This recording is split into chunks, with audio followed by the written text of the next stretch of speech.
It's like he's giving $1 million through his super PAC or whatever to a person every day or whatever if they pledge to the First Amendment and the Second Amendment. It's like you're the most anti-First Amendment guy in the fucking country because you're controlling like you're spreading misinformation and censoring action like information, and like Trump is this MSNBC or whatever this CBS channel or something, we need to take them down.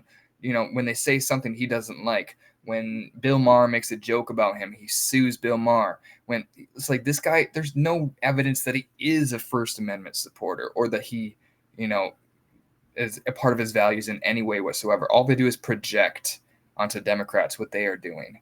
And it's so apparent. Elon bought Twitter because he wanted to be politically neutral. And what does he do? Like, turn up the non-neutrality like 25-50% is just it's so overt and extreme now that like nobody can miss how political it's become to like people who are not interested. Yeah. What are your thoughts on that, Zach? Yeah, I think before Elon bought it, there used to be like this pretty cool, wholesome, online public town square.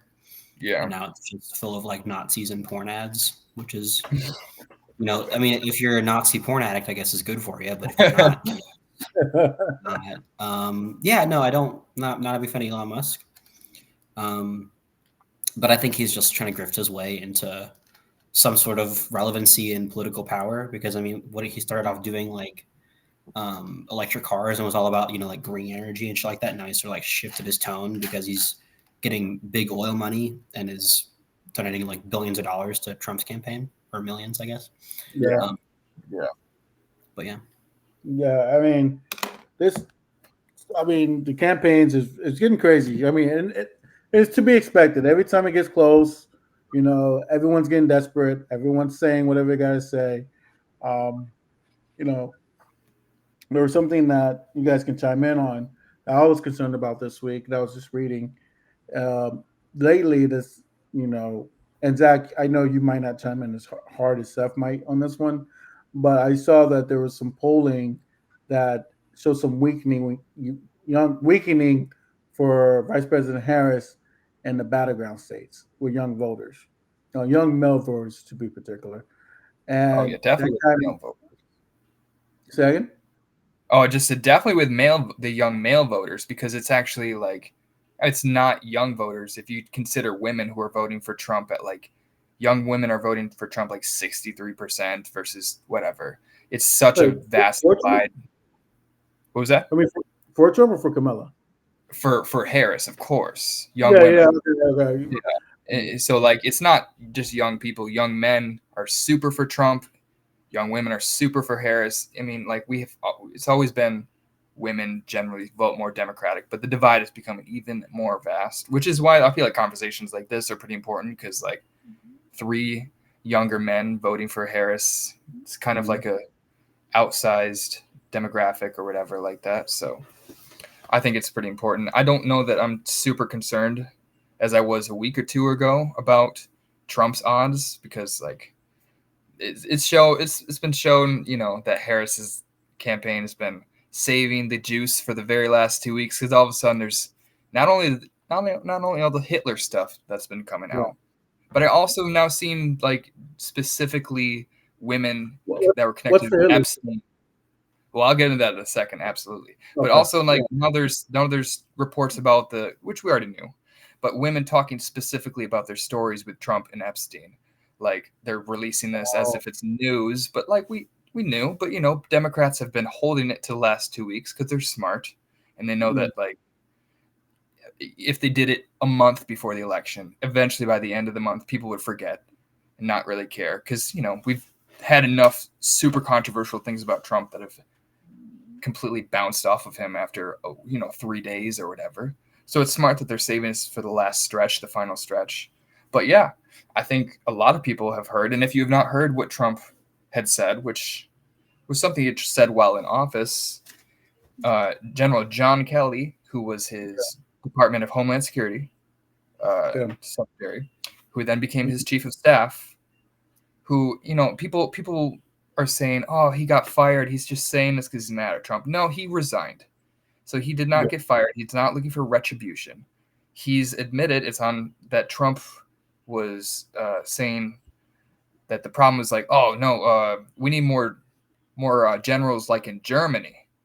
He's like, and then Kelly's like, "Do you mean like under von Bismarck in World War I, or do you mean under this war?" It's like, no, Hitler, of course.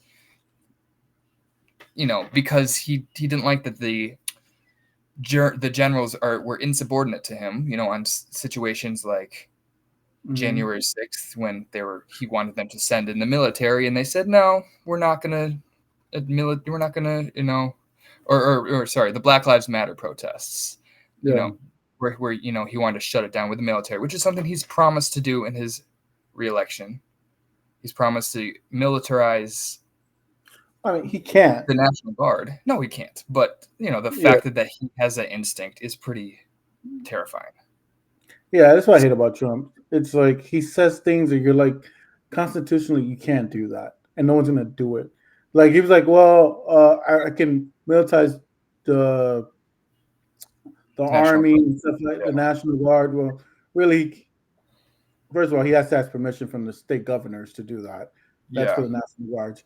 And which is why he said, "Oh, I'll do the National Guard, and if necessary, the military."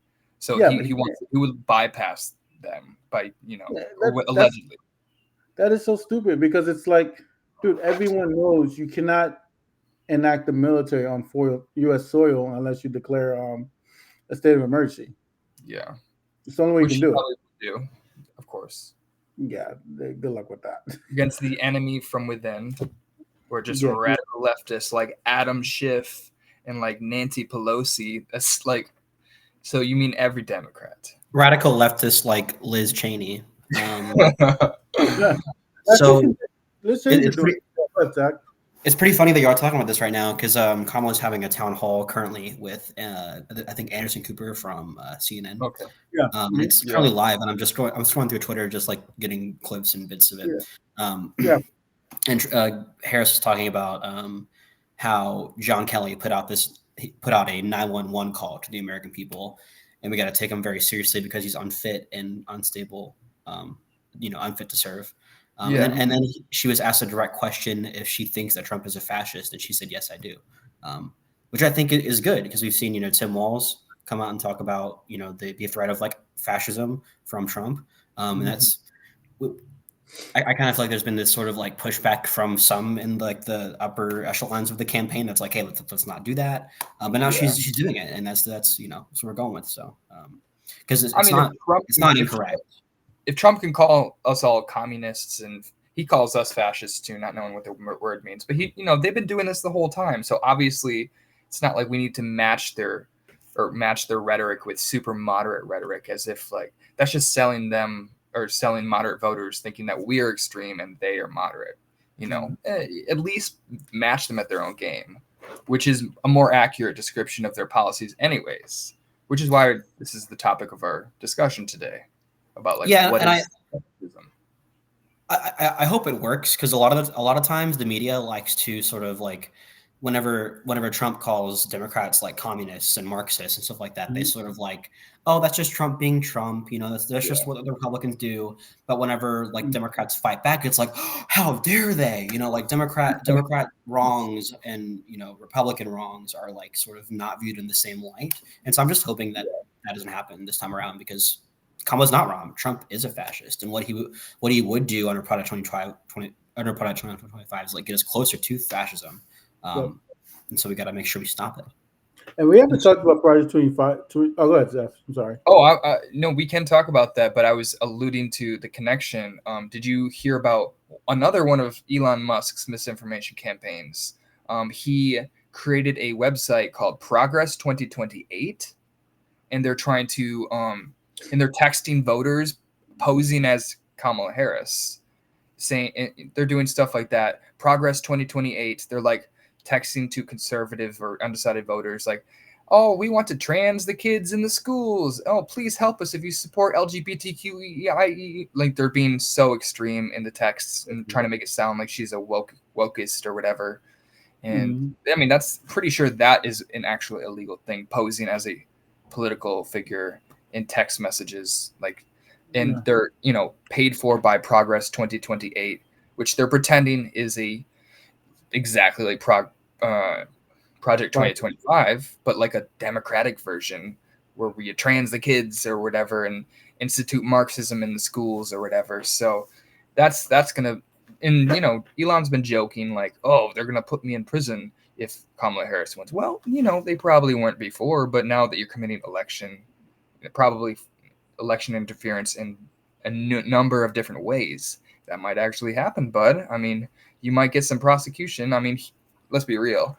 The richest man in the world is probably going to be able to afford to get out of something, just like Trump his sentencing has been pushed back and pushed back and pushed back because the privilege of the wealthy, Yeah. Well, sorry, my last thing. Did you also see Walz joke and call Elon Musk Trump's running mate? Pretty funny. No, I didn't see that.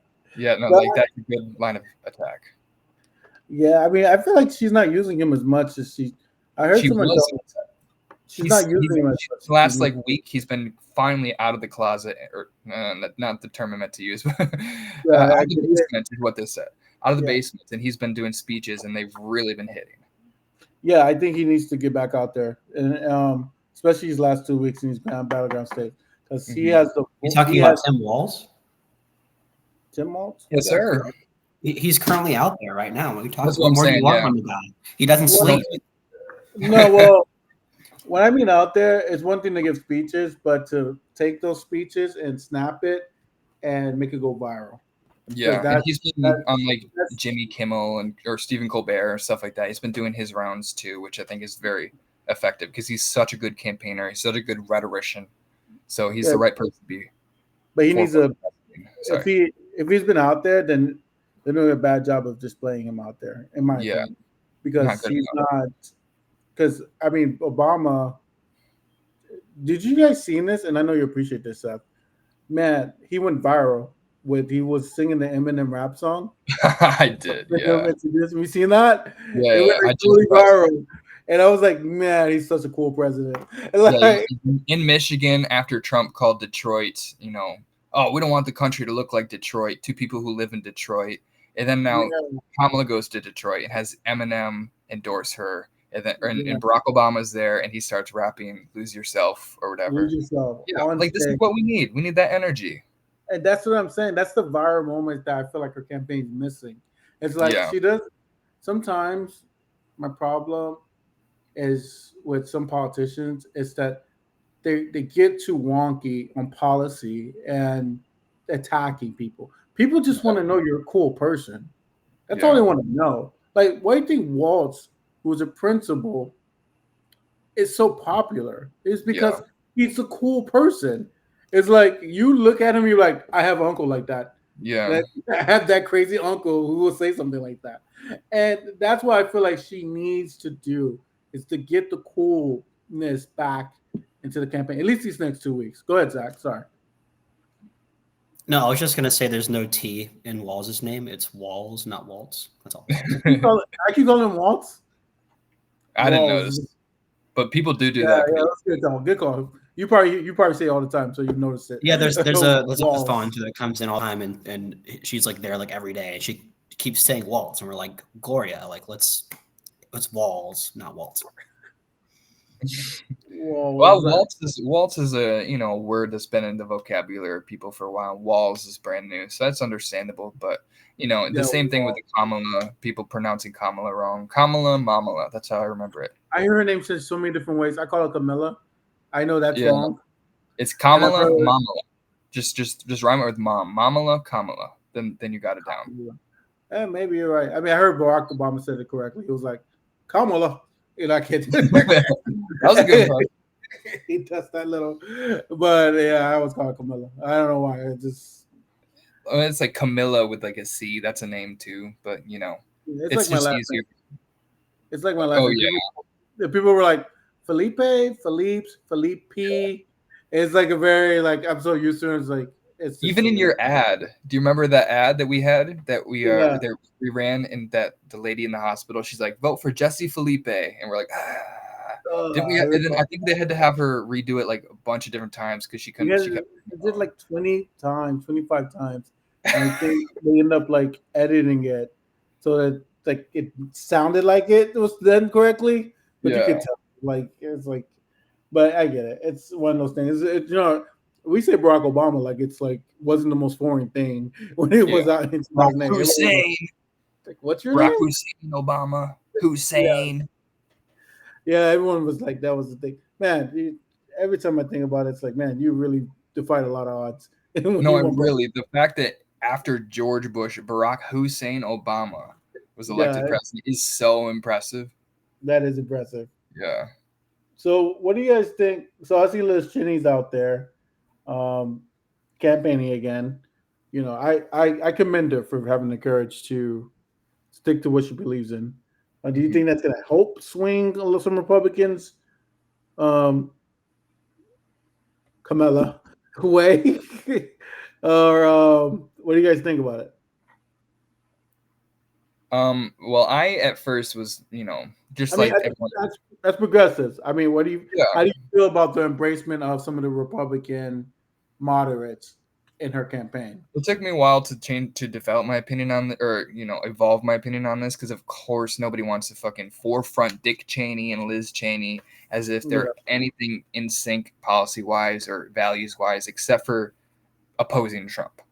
But if you think about the fact that, like, whose vote is more important, the overeducated leftist who's either is pretty set already if they're voting for Jill Stein or Kamala Harris or not at all, they're probably pretty set. The voters you're trying to reach are people who are not voters. There's millions of people who are not even registered to vote, who still have time, who have not voted before, who remember Dick Cheney as the vice president, who remember, Republicans, and they perceive Trump as a radical, and Harris is still an unknown.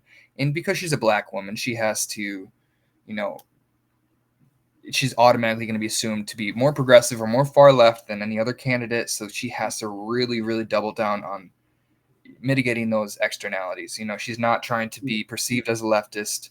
She wants to be perceived as a Big Tent candidate.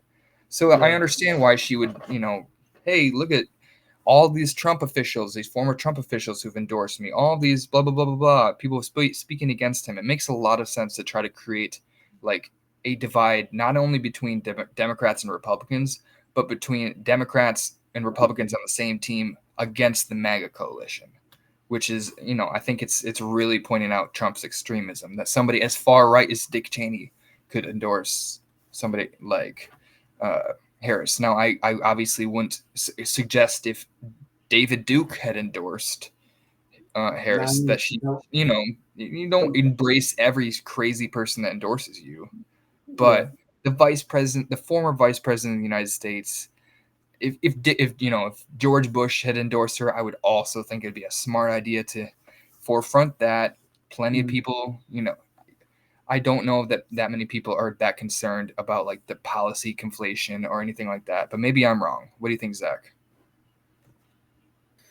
I don't think I can exactly say exactly what I think on this topic, but I do think that Okay. George Bush would have made a lot more sense if he actually, Yeah. but I don't think he ever would endorse Kamala, just because, Although I like, think he might be voting for her. who's to say? He probably is. I Who's don't know. I know he yeah, doesn't like Trump, but yeah, but no, just because George Bush was so, like, even though he's unpopular amongst people who are like anti-war and like look at his actual yeah. record, like especially during the time, like in the 2004 like re-election period, he was very popular even among Democrats. So Yeah. it would make you know it would make sense for the Kamala campaign to sort of embrace that. But I do think that, and I agree with Tim Walz that like it's sort of it's a good idea to let Liz Cheney and her dad sort of let Republican voters and give permission to more moderate Republican voters to vote against Trump and vote for Mhm. a return to normalcy. You know, like we probably shouldn't have to feel like our democracy is on the line in every election. We should just like have a democracy and that be that. You know, as much as I disagree with like just about everything that Liz Cheney stands for policy wise, we agree on this one thing, which is that our democracy and our classical liberal values should be protected, and our institutions shouldn't just be thrown to the whim of half of the electorate. The fact that he's positing potentially, just like Elon Musk is pushing this thing, like, oh, we should eliminate 80% of the government bureaucracy, and well, what are you going to do with that power? Obviously, he's going to centralize that power even further. So, like, there's a lot of small, traditionalist, small government conservatives who should look at that and notice, like, yeah, well, eliminating wasteful government is good, but like, what you just want more control in your own hands. That's what Trump is alleging, or that's what he's calling for. And that's apparent in Project 2025, which he's running away for. He knows it's unpopular, but he can't run away from it when his entire cabinet is like a part of writing it. Ben Carson, fucking, I don't remember half the names of the people in it, but people who are still in his circles that he's claiming he won't bring into as a part of his administration, when they are literally the people that were in his administration. So, we haven't really talked about Project 2025 and the fascist agenda that Trump is proposing for 2025. Yeah, you might know more about it than me, Zach. What do you think? Sorry. You're talking about 2025? Yeah. Do you know some of the stuff that's in it? We could read it. I can tell you some stuff. I've read bits and pieces. I know it has Trump's fingerprints all over it. I mean, it's every single one of his former advisors. His current press secretary was in videos promoting it. He suggested, I don't even know the guy's name, the guy who like is the creator of like the date right stuff, and he's also involved in Project 2025. They're like best buddies, and like they talk all the time. He repeatedly name drops people who have endorsed him that are involved in Project 2025. It's he's only running away from it and trying to distance himself from it because he knows it's unpopular policy. Just about everything in it is unpopular policy among the American people. But hopefully people realize that like this actually is what he wants to do, and like a lot of the stuff that's in the policy proposal in the Project 2025 like agenda has been stuff that the Republicans have been trying to do for decades. The Heritage Foundation was like deeply involved in the Trump presidency, and a lot of the policies that he implemented he got from the Heritage Foundation. So it shouldn't surprise most of the American people that he would do the same thing for this agenda. Yeah, one of them was. Sorry, I'll let you talk. One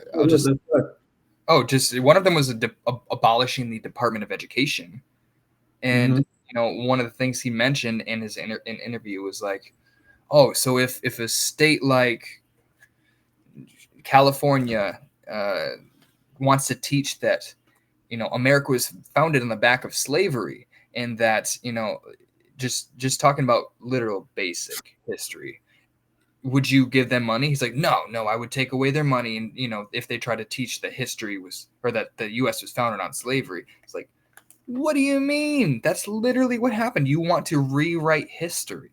He wants to abolish the Department of Education and rewrite history to please white people. Just pretend like our history did not happen. Like, how do you think that minorities will feel about that? The people that were affected. Go ahead. How would he go about cutting the funding from California if there's no Department of Education? Like, what mechanism would he use to get rid of their funding? They're not getting funding from you because the DOE is abolished. Like, it's contradictory. Yeah. And look at that. It took 2 seconds to realize what Trump is and put him in a bottle. I was having this conversation with my mother earlier because she said she was voting for Kamala. Excuse me. Kamala. That's going to be a tongue twister. Kamala. And she was just telling me, she just cannot see Trump She's still. What's surprising to me, she told me something because my mom. I try to gauge her because she's I don't want to age her, but she's like 55 ish, and she comes from a Caribbean background, right? So so I like to get her perspective on things because it really encapsulates what messaging is working, in my opinion. Uh, you know, for her, she came out and she told me, "Well, I'm supporting Kamala because I just don't like the idea of January 6th." And that Oh was kind of shocking to me because I'm thinking, well, that's got to be, at least for me, because we study politics, we follow politics, we eat and breathe it. She doesn't do that. yeah, So it was shocking because I thought that cycle was gone. I thought that cycle of January yeah, 6th actually being effective on voters was gone. And it kind of shocked me that she said that because then it's like maybe that is an issue that I don't think it's ever going to leave voters' minds. yeah. I January mean, 6th. no voter has gotten to vote directly on Trump since it happened. So this is the response to January 6th right now. Like it's crazy because it feels so long ago. It was 4 years ago. Well, Yeah. almost 4 Well, years ago. But I the guess fact, yeah, go ahead. I guess you could make the argument that like sort of the way his endorsed candidates lost in 2022 and like Yes. the way the red wave was sort of like stopped was sort of that referendum. But yeah, you're right. Directly voting for him, this is the first Yeah. time since then. Yeah, that's different. And I wonder if that's going to be the one that gets Kamala over the edge. I Yeah. think because I was just so shocked. I thought she was going to say something like some of the recent things, like Yeah. the criminal cases. Immigrants. Yeah, but it was something going all the way back to January 6th. Yeah. And I wonder how many people that when it comes down to vote at a voting booth, are they like, you know what, that just didn't sit right with me. Yeah. It just didn't, and they're like, we're going the other way. I mean, there's You know, people like literally like Mike Pence, one of the most conservative people in America, who said he will not be. Actually, I don't know if he said he won't vote, but he said he won't be endorsing Trump, and But I mean, either way, it does represent a certain demographic. People that voted for Trump twice, and the third time they're like, okay, he incited in this insurrection. He's been indicted. He's this. He's a criminal. He was held criminally or financially liable for a civil suit where he was I think proven everyone, I think rape. I think everyone lumps that as political. All Yeah, those, all those at least the trials, mega people do. yeah, MAGA people do. Yeah, They view it as political. I don't think he can get around the political thing about January 6th.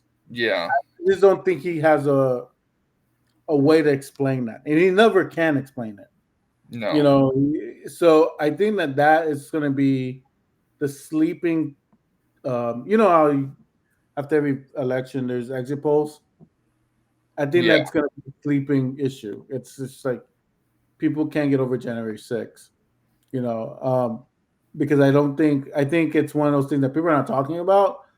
And it was surprising that she said it, and I was like, I can't let it still resonate for people after all these years. yeah, That action. I mean, he did lose to Biden, and Mhm.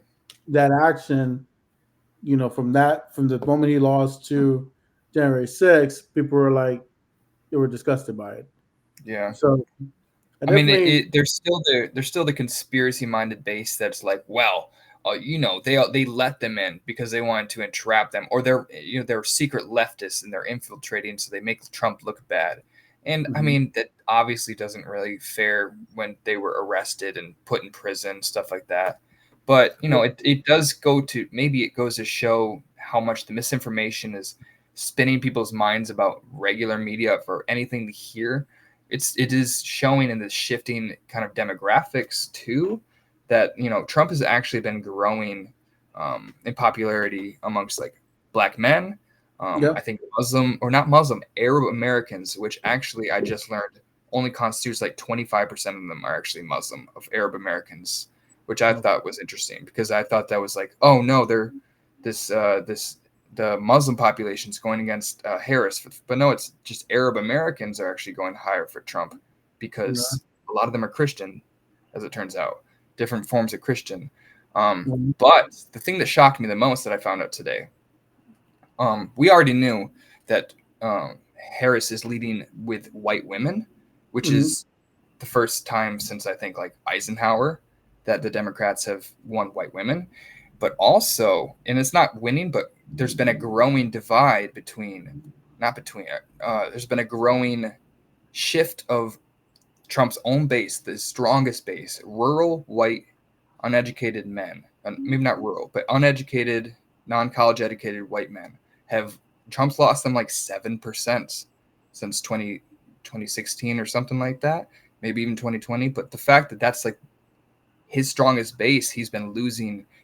It makes it sound bad that there's the growing minority populations are voting more for Trump, but they constitute a much smaller amount of people. Now, white men, that's millions of people across the swing states that are now switching from Trump to Harris, or at least not voting for Trump. So I think that's very interesting. That's going to affect the swing states. What do you think? Why do you think he's losing that base? Well, I think somebody like Ted Walz is a good reason, in my opinion. What do you think, Zach? I don't know. You get the truth.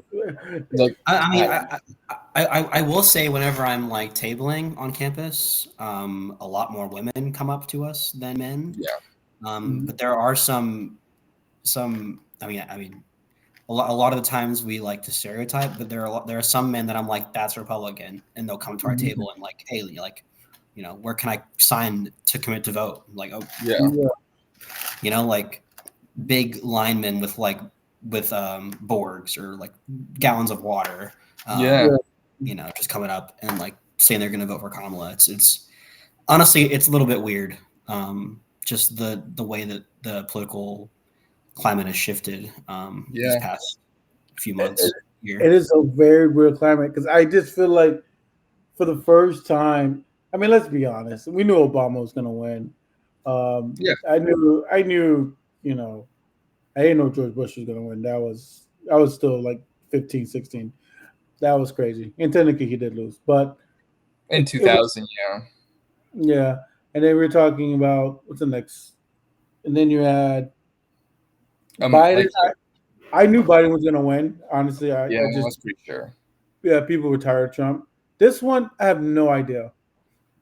To me, you guys realize that Zach will know, but Kamala, she raised $1 billion in the last 3 quarters. An insane number. That's past 3 months. That's an insane number. But politically, and I just feel like she has the fundraising down. She has the coalition down. I feel like everything is down, but I still feel so like anxious because you don't know Trump voters. They're like the weirdest. You can't poll them, and it's so this empty like thing. Like I feel like we have it in the bag, but then I feel like excuse me. I feel like we have it in the bag, but then now it's like who is not saying anything. Yeah, and I think it's just like a fear and anxiety from when it was Hillary, right? Yeah, I think it's that feeling again, like everything looks good on paper. Yeah, but what is it? What are we missing? I think there, like you said, there's a lot of things pointing in the favor. Clearly, Kamala Harris is winning certain margins by a higher percentage of any candidate. Like she's growing all these different ways. But there is a different thing. Like from 2016, there was an underestimated turnout. The Democrats just failed to do what they needed to do all across the board. 2020 was a very unprecedented time. It was in the middle of COVID. People weren't doing active campaigning. There was a lot of mail-in voting, and Trump had told his supporters, don't mail in vote, show up in person. I don't know how many of those people just didn't get to show up and vote at all because he told them and then they missed their So this time they're not doing that. They're not making the same mistake. In like 2022, we had projected a red wave, and then it turns out they did not have that really at all. They won marginally, but it was super under expected. And I think the obvious reason is how many of the MAGA Trump supporters are just for Trump. They're stupid. They don't care about the state legislature. They're not going to vote in a midterm. They're just there because, I guess I'll show up and I'll vote for Trump. They probably don't even fill out the rest of the ballot. So I think there's a margin of people that's, left out. Yeah, I'm actually going to kind of push back against that a little bit. I mean, there's been studies that show that Republicans actually vote down ballot a lot more than Democrats do. So I think that everyone who's listening to your program should make sure they vote all the way down their ballot. If there's like a backside, they should flip it over, vote on the back too. There are several like local races and constitutional amendments and referendums that are on the ballot across the country that are super important. So educate yourself on that. And about like polling and stuff. I haven't looked at a poll in a year. I refuse to look at polls because either you look at a poll and it looks good and you'll get complacent like we did in 2016, or you'll look at a poll and it looks bad and it's like, oh shit, are we fucked? The answer is no, we'll get complacent and no, we're not fucked. Just keep working hard. All gas, no breaks. 13 days left. So it's funny you say that, Zach. I mean, Zach, you've been working like crazy for the campaign. So I mean, you're nails to the wall all the time with the campaign. And, I just want to, I want to thank you for being there because like I said earlier, someone like me who gets busy with work and all this other stuff, I can't be out there as much as I used to. And same with Seth. But people like you are the reason why she's going to get elected. And, that's kind of like, you're like the warrior standing in the front of the line. The swing state warrior. You are seriously, because if she wins not the Golden State Warriors, the swing state warrior. People. These people are just going to play basketball for millions of dollars and enjoy their life for their lives. But people like you, Zach, and others in Wisconsin, Pennsylvania, North Carolina, these swing states that are needed are going to be the reason why she pulls this out. Yeah, so, I'm glad you didn't mention Michigan because no one cares about Michigan. However, I will say you mentioned before the show that you gave a donation, and we appreciate all the donations that people give. But if people do want to get involved anywhere across the country, they can go to mobilize.us. There's stuff for like everywhere. Every like local race you can think of is on there as well. Door knocking for like the national campaign is on there as well. So like, get plugged into your local organizer. There's 13 days left. Yeah, guys. And still time to register. And that's a perfect segue. I would tell you this. Get on Mobilize. It's a great app. It connects you guys with precinct captains and all these different organizations that are affiliated with the Harris campaign. And it allows you to get out there and canvas and knock on doors. And if you, like I said, if you don't have the time, because it's just realistic, the time we're in, donate, because that helps pay for people like Zach and others to get out there and buy the materials and buy the time. And help pay for ads that millions of people will see. Yeah, so just got to get out there. It's 2 weeks. It's go time, and don't be complacent. This is a very serious election. I mean, what I mean by serious, you're going to either embolden a set of group of people to continue to do what they're doing,